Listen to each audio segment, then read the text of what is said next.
Good evening, Rotorua. Tonight on City News, a local self-defence instructor is teaching life skills while also helping people protect themselves. We get opinion from the street on possible demise of Ragamuffin, and the Super 8 rugby clash is on tomorrow between Rotorua Boys High First 15 and their Hamilton counterparts. Local self-defence instructor Leighton White is encouraging locals to take up classes. He says he teaches real-life skills that help people protect themselves, as well as learning to control emotions in crisis situations. Really, we focus on that situational awareness, being aware of people around you, your environment, how to avoid aggressive type situations, obviously basic law when it comes to assault and self-defence. And then for the next 7 weeks we look at all the physical skills. So I'm teaching good solid skills like palm strikes, knee strikes, elbow strikes, attacking the body's weak points. So we're attacking the eyes, throat, groin and knees, which are our primary targets. With the uncertainty of the staging of next year's Ragamuffin Festival remaining in Rotorua, we were keen to find out what the word is on the street. Yeah, I think places like Auckland have got enough, events like this happening, so why not just share with Rotorua? Yeah. Good on you. Yeah. I heard it was going to be moved to Auckland perhaps. I think it's good for Rotorua. It's been there for about 6 years, is it? And brings a lot of tourists to town. It's good for the community, it's central, and I think we should keep it here. It's great for the town, it's great for Rotorua, we should have it, yeah, definitely, absolutely. Can you say why? Why do you think? What brings people to Rotorua brings money to the city. That's what we're all about, it's what we need, so... So you don't want to lose it? No, I don't think so. It hasn't caused any problems or any harm. I'm sure the moteliers wouldn't want to lose it. We should have it here. Yeah, it's a huge event for Rotorua and everyone goes to it and people from out of town come to it, so why won't you have it here? It's always going to be here. We thought it was always going to be here. People can't really travel. They don't have transport to go, not that much money to travel to another city, So we should keep it here. You should keep it here where everyone can just come into Rotorua. So what are your thoughts on the prospect of losing it from Rotorua? It'd be sad because it started here, so it'd be important for the people to keep it here till it ends. I think it should stay here. It's a big event for the people around Rotorua, so yeah, I reckon it should stay. In sport tonight, Rotorua Boys High First 15 will face arch rivals Hamilton Boys tomorrow in the Super 8 rugby competition. Boys High are hosting Hamilton, who are currently top of the table with 10 points. However, the local lads are Chiefs Cup champions. It should be a good game. Kick-off is at 12 o'clock. And in Baywide Premier Rugby this weekend, both Rotowiti and Whakarewarewa are playing away. Rotowiti are up against Rangatoa and Whakarewarewa face Te Puna. To your weather now, and the forecast tonight is long fine spells with southwesterlies easing and an overnight low of 2. And we have a full forecast of the weekend's weather coming up after City News thanks to Met Service. For program listings or to watch City News again, visit our website tvrotorua.co.nz and don't forget to check out our Facebook page for updates. Still to come in tonight's program, we find out about an online campaign to bring pop star Katy Perry to Tapuia. We catch up with WITSA President Richard Williams and we cover this week's Inner City update held at RDC.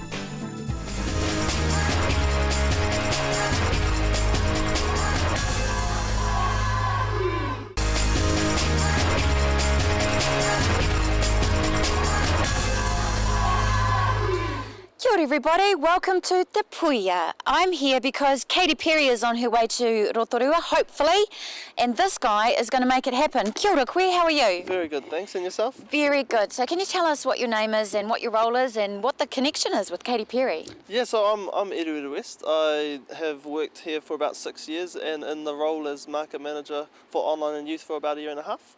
And we do all the social media, do our website and all that type of thing. And basically a lot of our crew here, we've got about 100 staff, a lot of them are real good Katy Perry fans, and a lot of them got in touch with me and said, hey, she's coming and she wants to try a hangi. So we got together, we pulled together a few ideas, and what we really want her to experience is a steam box. So it's a new experience. We just launched it last year, and basically we use the natural steam around here that we've been doing for hundreds of years. My whānau have been doing for generations, and we really wanted to experience the ability to pick our own food, pack it away, and we'll put it in the steam box for a few hours, let it cook. So it's cooking in the ground and by the ground as well, which will be really a really special experience, we're hoping. Yeah, and why wouldn't she want to come to Rotorua? It is the tourist mecca of New Zealand. She's going to get culture, she's going to get art, she's going to get fed, she's going to get to see really spunky men with their tops off doing haka. Exactly. Why wouldn't Katy Perry want to come here? Check it all together. Also kiwi birds as well, so that's what we've got kiwi birds on site, we've got those carving and weaving schools, so we're able to show her the lot. We've got cultural performances too that we're hoping, fingers crossed, if she does come, she'll jump up on stage and have a bit of a try at the poi. Just those little things that we really think will make her experience here in New Zealand, and that she can do here to poi in Rotorua. And authentic too, because you can come to New Zealand and you can go for all of the walks and you can go for the swims and you can do all of that, but you haven't really experienced Aotearoa New Zealand unless you've been to Rotorua, and the place to experience real culture is at Te Puia. So there really is no other choice, Katy Perry. There's no other choice. Come along, come along. If she is listening, come along, Katy Perry. We'd love to have you. The great thing too is that this place, Whakareurua Valley, has just been home to tourism since it began. You know, it's the origin of it. So we'd love to give her a taste, and anyone else that's watching or anyone else that is visiting, we'd love to get them through and get them to have a look at what we've got to offer. And Rotorua in general, we've got amazing attractions, all the adventure, all of that type of stuff. So it's a place to come when you're in New Zealand, definitely. So let's sell it to her. Just let's say that she is watching this. If she comes to Rotorua, she's going to be able to bathe in a river that is hot. She's going to be able to go into mud and cover herself in mud. She's going to be able to eat hangi. Yep. What else is she going to be able to do? Dance, she can see kiwi birds, she can go on a raft, she can, down the kaituna, she can jump in a zorb or a ogo, or she can do everything. Skydiving, she can do everything. Bungee jumping, there are walks through native bush, there are places where you can jump off cliffs and jump into beautiful clean lakes, and there's just everything. Katie, there is everything here. Great, I couldn't have said it better myself. Okay. Well, Katie, we do love you. We would really like to have you in Rotorua. So come, because we all would love to have you, and we'll look after her, won't we? Definitely. And we promise you won't put on any weight. It's healthy food. Yes. Disclaimer. No. She'll enjoy it. We're going to fatten her up. Yeah, something like that. All right, so Katie, if you're watching, one last word down the barrel. Katie, come to Rotorua, come to Te Puia, you won't regret it. We've got everything here. We'd love to have you. Him especially. See you in December. See you then.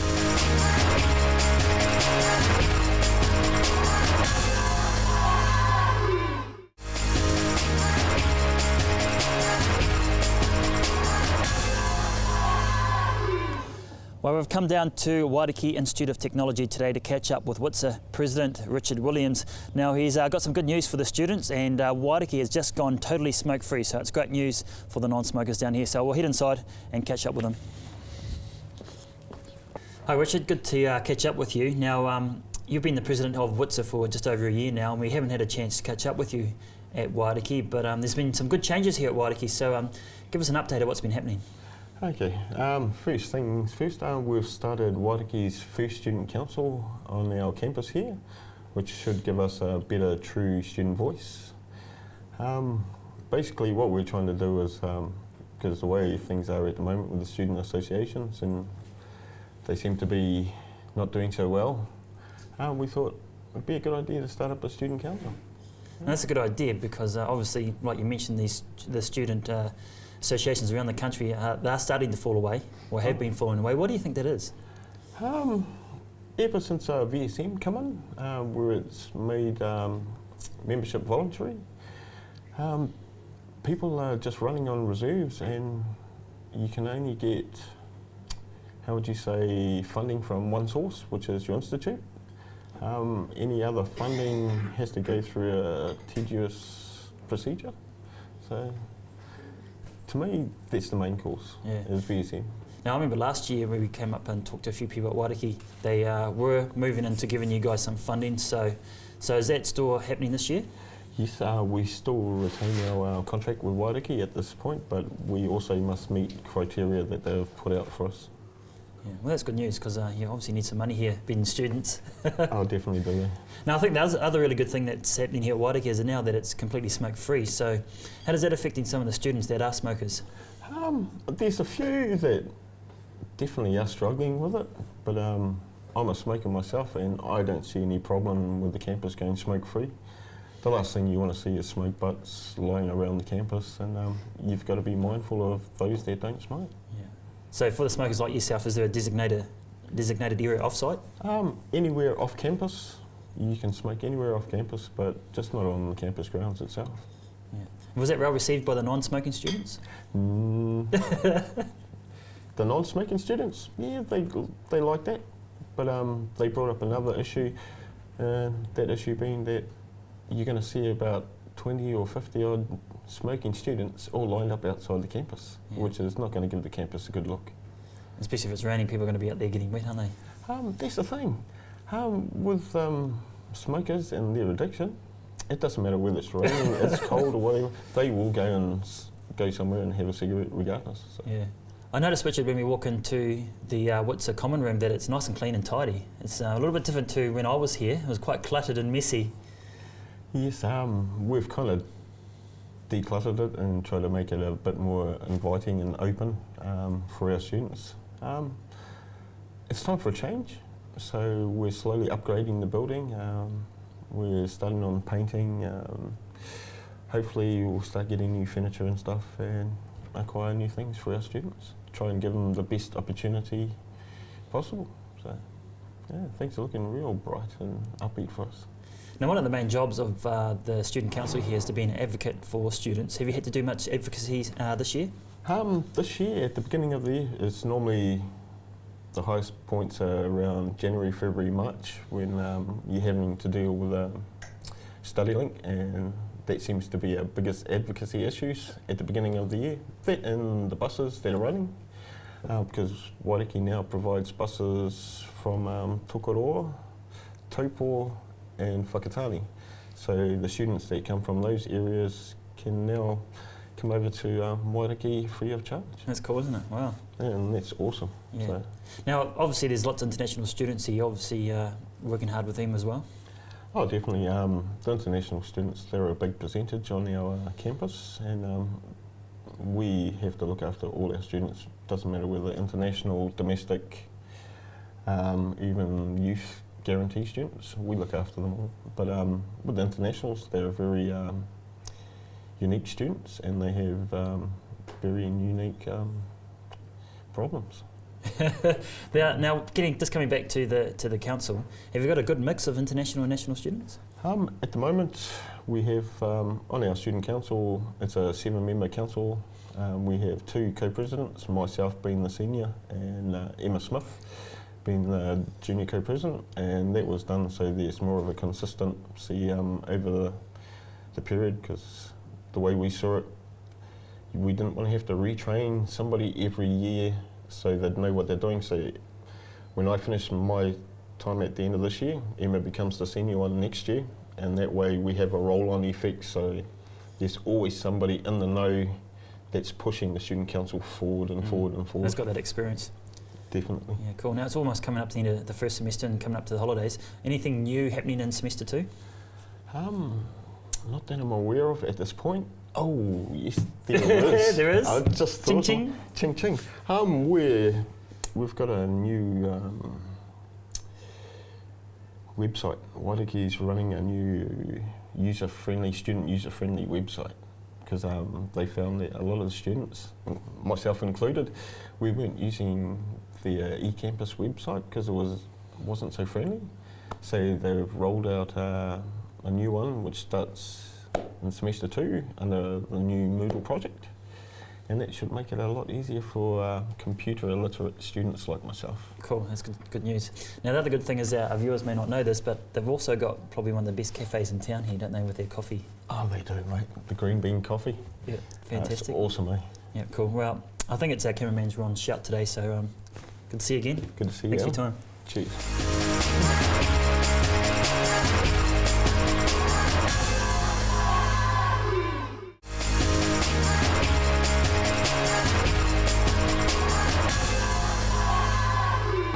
Rotorua Inner City Focus Group is catching up with local business leaders tonight to talk about the different initiatives they've been implementing to revitalise our CBD. Now, I'm catching up with Mike Steiner, who's the spokesperson for the focus group, and we're going to be chatting about the different initiatives, things they're going to do in the future, and also about the networking that's going to happen tonight. Hi Mike, good to have you on City News tonight. Now, we're having a bit of a gathering here at the Council Chambers. What's the purpose of the evening? It's a meet and greet. It's for the wider business community and residents of Rotorua City. It's an opportunity for us to get together, to get to know one another, find out what's happening within the inner city, what we've done, what we've achieved in the last 9 months particularly, what we hope to achieve in the next 9 months, 10 months, where we're going. We're talking about 2016, we're talking about Vision 2030. So our concern is the inner city basically and the CBD area. And we decided that some time ago we needed to put a stake in the ground and take it back and say we needed to look after it.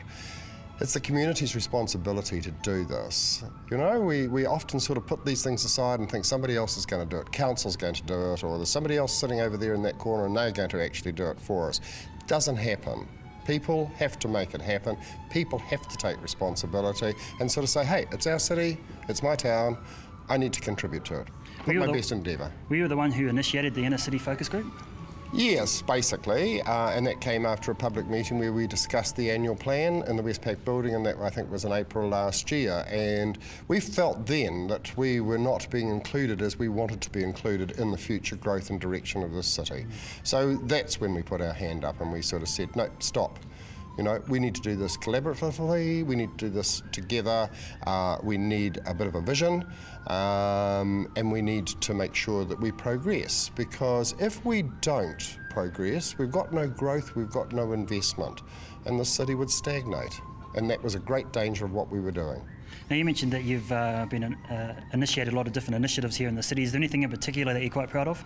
Well, I think that, you know, collectively with council as well, like the upgrading of the intersections, now take Pukeatua Street, and this has been the really great thing about this is that we've been able to dialogue. We've been able to dialogue with the planners and the developers and with council, and when they said we were going to upgrade, that's been on the drawing board probably for 2 or 3 years, but all of a sudden we said, no, we need it done now, and so it got into place. And then as it was being done, I decided that we needed some sculptures in there, we needed something visual. I went out to Joe Kemp's, he very magnanimously offered us these 2 beautiful pieces of carving. Council facilitated getting them here, getting them fixed, getting them secure, and all of those sorts of things, and they were embedded in that first intersection. We've then gone on and put the mural on the wall of that building, that old building, and it looks great, and it's bright and it's cheerful. And right now we're embarking on the second intersection, which is Rotorua Street and Tutanakai Street.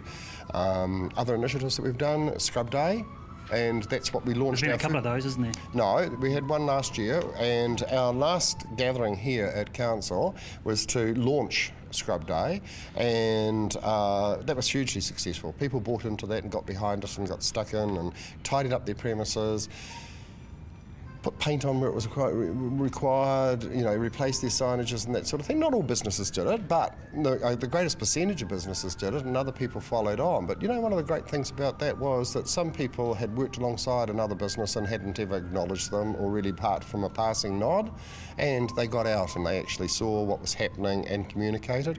We initiated a pop-up gallery, which we had in Tutanakai Street, and then over Christmas period we initiated another pop-up gallery in the old Westpac building, and that was hugely successful. I think they had over 10,000 visitors through there. A lot of the stuff was sold. So it just goes to show that people have a good heart and they want us to be successful. I mean, us being the wider community to be successful. People are very committed to Rotorua and they want to put their best foot forward. Any hiccups or any challenges you've faced so far? Oh, there's lots of challenges, there's lots of frustrations, and I mean, I would think that I would have liked to have been 10 times further down the track than what we are now, but I realise in actual fact it's been a sort of a softer journey because we've had to build relationships. We've had to build relationships in the community, we've had to build relationships and rebuild trusts with council, with iwi, and the whole process of development takes time. But if you look at what's actually been achieved in this last 9 months in particular, we've come a long way, and with what we've got planned and the willingness of those people involved to to help us make sure that this comes to fruition, I think we're doing a pretty good job at this stage. Well, it sounds like you guys are doing a good job there, Mike. Let's talk about that relationships and consulting with the iwi. How much dialogue have you guys had with local iwi? Well, we've talked with Te Ara, we've talked with Rotorua, and they're enthusiastic about what's happening in the city, and they're prepared to commit. It takes time, you know, nothing happens overnight, and that's probably frustrating. I mean, when you run your own business, you make a decision in the morning and you can carry it out by lunchtime, but when you're actually trying to do something like this, you know, there's a lot of factors to take into consideration. You know, iwi own a lot of the land in Rotorua, iwi develop a lot of the land in Rotorua, and so they are the people that are going to take this city forward. So it's very important that we have a mindful and respectful relationship with them. I think that's incredibly important. Frustrating as getting to that stage might be from time to time, we have to be mindful that this is where we want to be at the end of the day, so unless we work together, it's not going to happen. So you're keeping your eye on the big picture then? Well, definitely we're keeping our eye on the big picture. We've got a leadership program in Rotorua now through our administration, through council and that sort of thing, which I don't believe that we've had for some number of years. We've got enthusiasm, we have got good strategic planning and thinking, and we have got people who want to facilitate us moving forward, and I think that that's our biggest concession so far. Well, I'm just looking over your shoulder, Mike. You've got 15 minutes before the evening starts, so we'll let you get back to your work, and thank you. Appreciate your time. Great. Good man. Thanks, Alan. Cheers. That was businessman and local retailer Mike Steiner talking with Alan Solomon. If you'd like to watch the show again, visit our website tvrotorua.co.nz or to call the station, phone 07 3488 984. Thanks for joining us tonight. Have a safe weekend. Ko Maria.